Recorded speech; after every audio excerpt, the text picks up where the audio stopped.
জুলাই সনদ বাস্তবায়ন তিন ধরনের পদ্ধতির কথা বলছে বিএনপি, জামায়াত এবং এনসিপি। এটা আমরা একটু আলোচনা করতে চাই। আজিজুল বারী হেলাল, তথ্য বিষয়ক সম্পাদক বিএনপি কেন্দ্রীয় কমিটির। হেলাল ভাই, স্বাগত জানাচ্ছি আপনাকে একাত্তর জার্নালে। এস এম সাইফ মোস্তাফিজ, যুগ্ম সদস্য সচিব এনসিপি, আপনাকেও স্বাগত জানাচ্ছি জার্নালে। মানে পরিস্থিতিটা এখন আসলে যে জায়গায় গিয়ে দাঁড়াচ্ছে, বিএনপি একভাবে বলছে, জামায়াত ইসলাম একভাবে বলছে এবং এনসিপির আলাদা একটা মত আছে। সেই জায়গায় আসলে মানে কি দেখেন দলগুলোর মধ্যে যে ঐক্য বা এই যে অনৈক্য যদি থাকে, সেটা এক ধরনের পরিস্থিতি তৈরি করবে। সেই জায়গায় শুরু করব এস এম সাইফ মোস্তাফিজ, আপনাকে দিয়ে। জি, প্রথমে আপনাদের ধন্যবাদ জানাচ্ছি এবং যারা আমার একটু সমালোচক আছেন তাদের শুভেচ্ছা জানাচ্ছি, যারা দেখছেন তাদের শুভেচ্ছা জানাচ্ছি।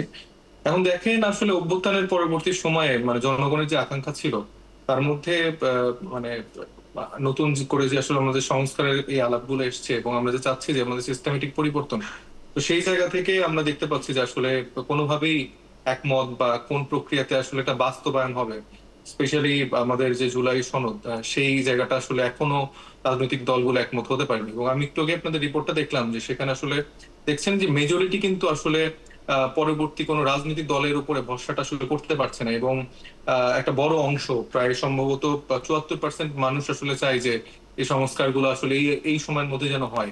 এবং রাজনৈতিক দলগুলোর প্রেক্ষাপটেও আসলে কিন্তু মানে তিনটি, প্রথমে আমি যতটুকু আমাদের ছিল যে ৬টি পদ্ধতি তারা বলেছিল ঐক্যমত্য কমিশনে, বা তারাও ঐক্যমত্য কমিশনের আলী রিয়াজ স্যার সহ তারা বলেছিলেন।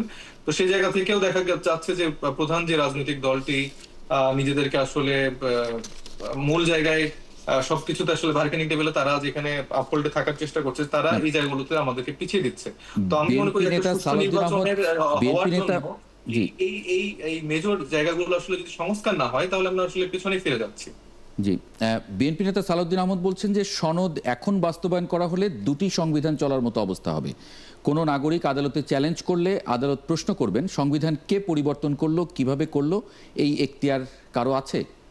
সেই জায়গায় কি উত্তর আসলে? আসলে দেখেন যে সংবিধানের যে আলাপটা আমরা দিচ্ছি, যে এই বিপ্লবও কিন্তু আসলে সংবিধান মেনে আসলে হয়নি।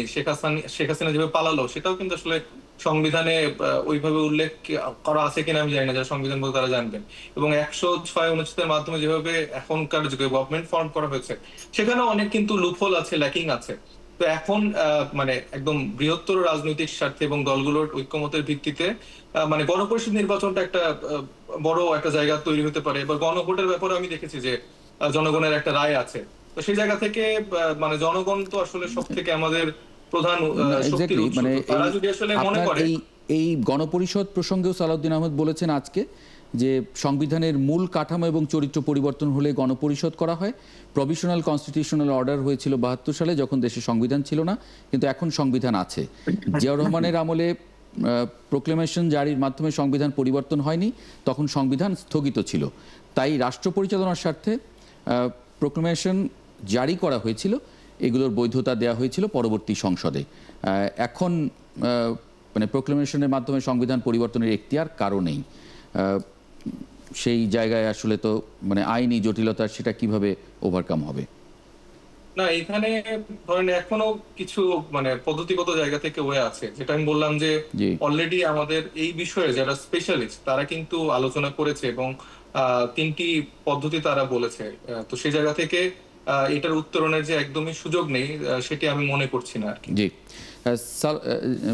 আজিজুল বারী হেলাল, মানে এনসিপি যে গণপরিষদের কথা বলছে, জামায়াত ইসলাম বলছে যে রাষ্ট্রপতির বিশেষ আদেশের মাধ্যমেই এটা করা যেতে পারে। আপনারা বলছেন যে ২ বছরের মধ্যে বাস্তবায়নের পক্ষে আপনারা, পরবর্তী সংসদ গঠনের ২ বছরের মধ্যে। তো সেটা এখন করলে অসুবিধা কি? মানে সেখানে কি কারণে, যেহেতু ২ বছর পরে করতেই হচ্ছে, তাহলে এখন হয়ে গেলে সেটা কি অসুবিধা? দেখেন, এখন করার যে সমস্যাগুলো সেটা কিন্তু আমরা বলেছি যে আপনার যদি সংবিধান পরিবর্তন করতে হয় তাহলে আপনার সংসদে যেতে হবে, সংসদে সেটা করবে। অন্য যদি যে আইনগুলো করতে হচ্ছে, যার সংবিধান পরিবর্তন করতে হবে না, সেটা আপনি প্রেসিডেন্টের অর্ডিন্যান্স বা আপনি নির্বাহী আদেশে করতে পারেন।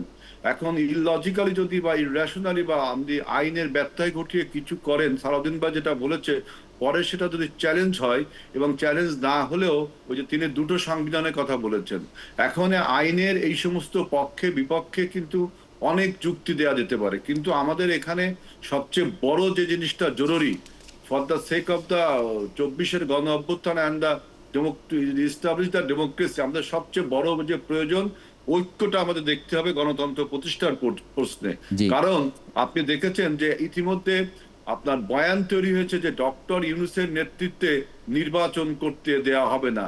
এই বক্তব্যটা আমাদের 24-এর গণ অভ্যুত্থানের বা সফলতাকে এবং 24-এর গণ অভ্যুত্থানকে কিভাবে বেহাত করে দিচ্ছে, যেটা কলকাতায় বসে হাসিনা বলছে 4,000 কোটি টাকা সে নিয়েছে না, এবং এই সেটা নির্বাচনকে বানচাল করবে। এটা ধরেন পলিটিক্যাল তাহলে নানান ধরনের আপনাদেরকে কথাবার্তা হতে পারে, মানে পদ্ধতিগত যে বিষয়টা নিয়ে আলাপ হচ্ছে, আপনারা আপনি যদি মানে আজকে সালাউদ্দিন আহমদ বলেছেন যে সংবিধান কে পরিবর্তন করলো, কিভাবে করলো, এই এখতিয়ার কারণেই আদালত এই প্রশ্ন করতে পারে বা করবেন।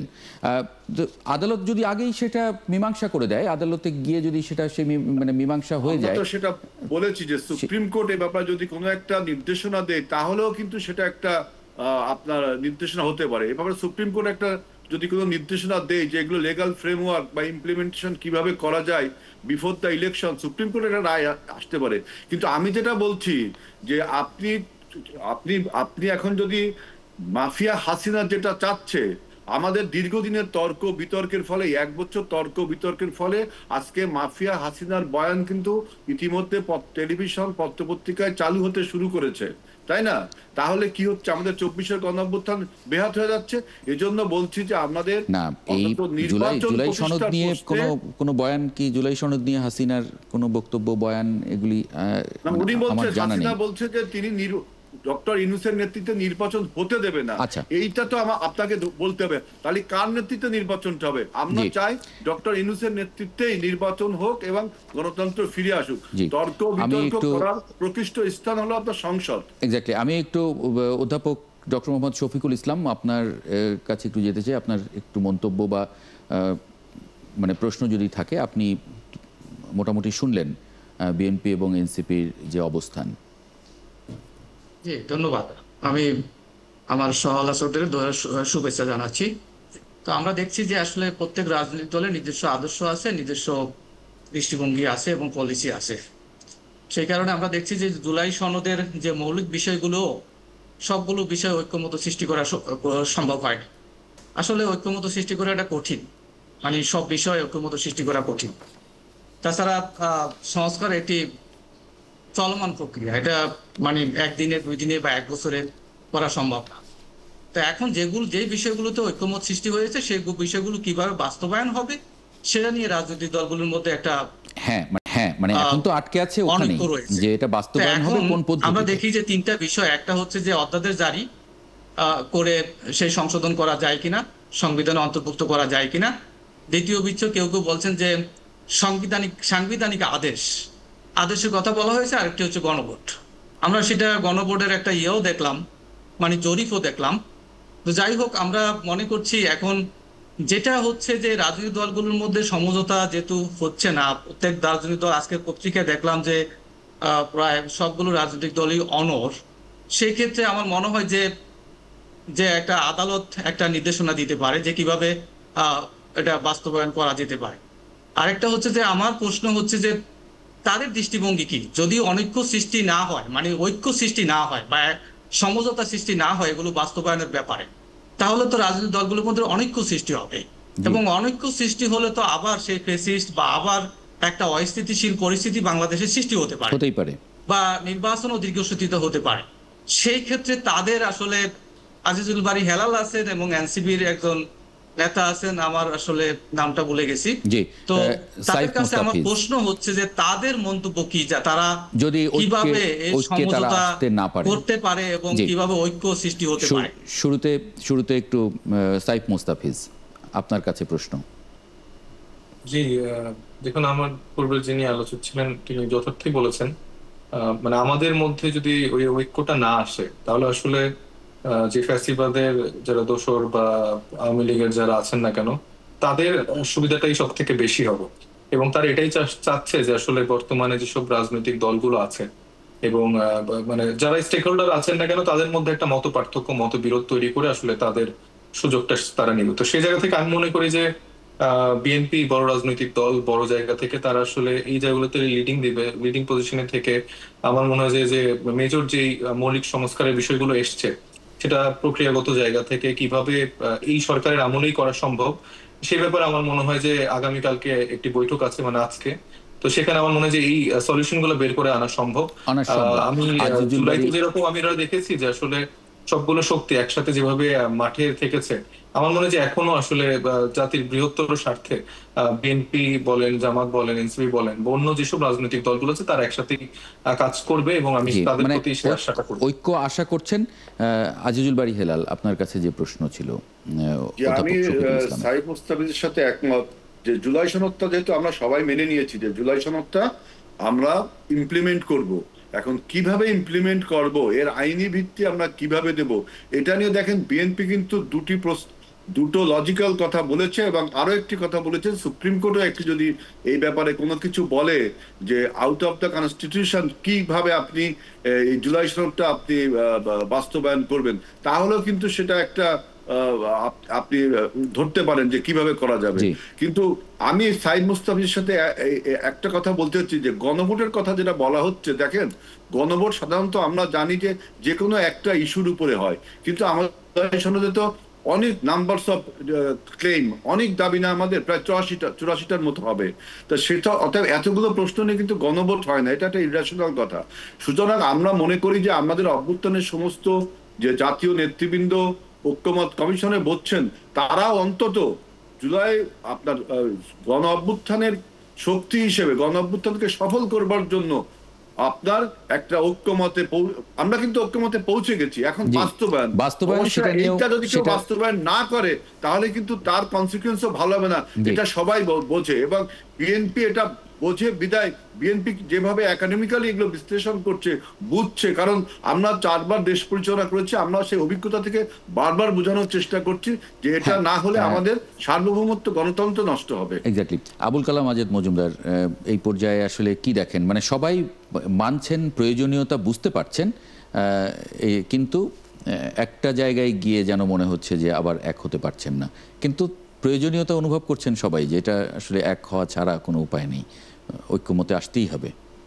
না, আমাদের তো আগামীকালকে আরেকটা বৈঠক আছে, তো সেখানেও এটা নিয়ে একটা ব্রেক থ্রু আসতে পারে। দেখা যাক, আমরা এখনই কোনো কনক্লুশন ড্র না করি, যেহেতু এখনো আলোচনাটা শেষ হয় নাই। যতক্ষণ পর্যন্ত আলোচনাটা শেষ না হচ্ছে ততক্ষণ পর্যন্ত তো আসলে ঐক্যমত্যে আসার সুযোগটা থেকেই যাচ্ছে। সো আমরা আশা করব, যেহেতু সবাই উপলব্ধি করছেন যে ঐক্যমত্যে আসা প্রয়োজন, কিছু ছাড় দিয়ে হলেও আমরা আশা করি যে প্রত্যেকটা রাজনৈতিক দল তাদের যার যার অবস্থান থেকে এই উপলব্ধিটা বাস্তবায়নে এগিয়ে আসবেন, এটা আমরা বিশ্বাস করি। কারণ ঐক্যমত্য কমিশনের মেয়াদও আর 2 দিন পরে শেষ হয়ে যাচ্ছে, কারণ এরপরে যদি আর নতুন করে মেয়াদ না বাড়ে তাহলে হয়তোবা আগামীকালকেই ঐক্যমত্য কমিশনের চূড়ান্ত সভা আমরা হয়তো দেখতে পারি। তো আমরা আশা করি যে এখনো শেষ সুযোগটা আমাদের সামনে আছে, সেই সুযোগটা ওনারা গ্রহণ করবেন আশা করছি। অনেক ধন্যবাদ আজিজুল বারী হেলাল এবং একই সঙ্গে এস এম সাইফ মুস্তাফিজ, আপনাদের দুজনকে যুক্ত হবার জন্য।